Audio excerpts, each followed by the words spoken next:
This moment. Jeremy Diamond, really appreciate it.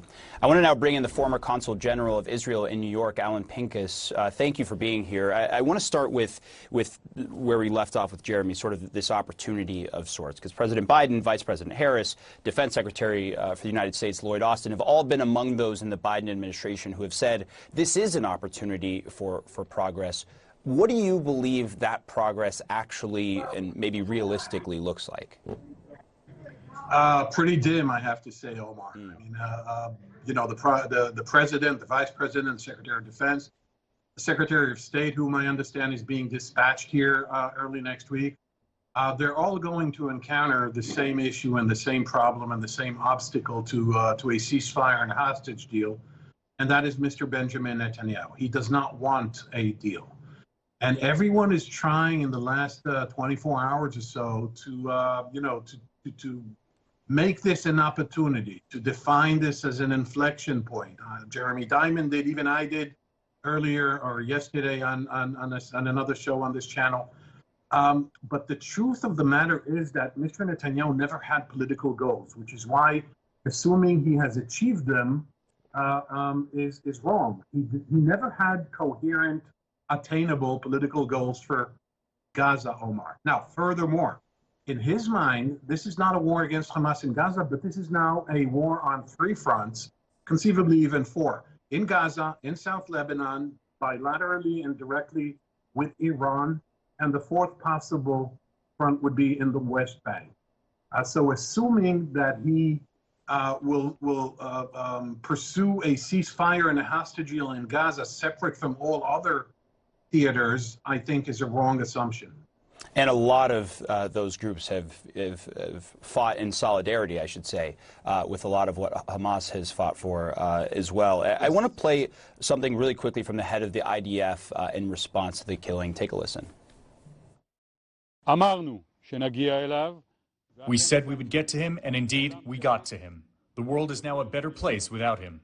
Israel will continue to pursue and eliminate anyone who threatens the civilians of the State of Israel. We will not stop until we capture all the terrorists involved in the October 7th massacre and bring all the hostages home. So obviously, Sinwar is, as Israel says, masterminded October 7th. But also, I think it's no question, Israel has been very successful in taking out the leaders of its opposition, even with Hezbollah and then, of course, Hamas on both the political and military side of things.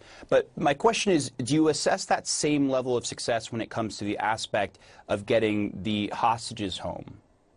No, absolutely not. I mean, in terms of getting the hostages, it is nothing but an abject failure or a conscious decision not to cut a deal, not to pursue that option.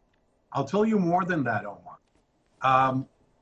Yahya Sinwar should have been killed 10 times if that were possible, but should have been killed, could and should have been killed after a ceasefire and a hostage deal. Not instead and not before. Now we're stuck with a situation in which he has been killed for good reasons and justifiable reasons, as were Ismail Haniya in Tehran and and Sinwar's deputy Muhammad Deif in southern Gaza. As for that matter was Hezbollah Secretary General Hassan Nasrallah, but that's a different opera altogether. But all three of these were assassinated by Israel, again, justifiably, and they deserved their fate. Notwithstanding, there are still anywhere between 75 and 100 hostages in Gaza. We have to assume that all of them are alive, although we are realists and assume and have to also assume that maybe just half are alive. We don't know who, we don't know where. And now we're stuck with Hamas that has been splintering and will continue to splinter into little terrorist gangs roaming around Gaza, each owning, quote unquote, a number of hostages. That makes it very difficult to reach a deal. And I wonder your thoughts on the release of some of the final images of Sinwar seen by drone after a tank had fired on the building. You know, he's sitting in a chair, wrapped up, holding a piece of wood in his hands. And the foreign minister of Iran is now calling that image a source of inspiration, and that Sinwar did not fear death but sought martyrdom in Gaza. Do you think it was a mistake to release that video? Do you see that dynamic being a major factor in what happens next here? Well, I didn't like the pictures, and I didn't like the pictures not because it would turn this vile terrorist into a martyr. I'm not afraid of that. I did not like the pictures or the images because it is war porn, excuse the expression. And I just don't like seeing these images. Yes, I understand that on a very visceral level, people feel, sort of closure, sort of satisfaction, sort of justice served, sort of revenge exacted. Fine, I understand that, again, on a human level. The pictures themselves, I could do very well without. Yeah. Alan Pincus, I got to leave it there, but I really appreciate your time and perspective. Thanks for being here. Thank you, Omar. Of course. All right, we're keeping an eye on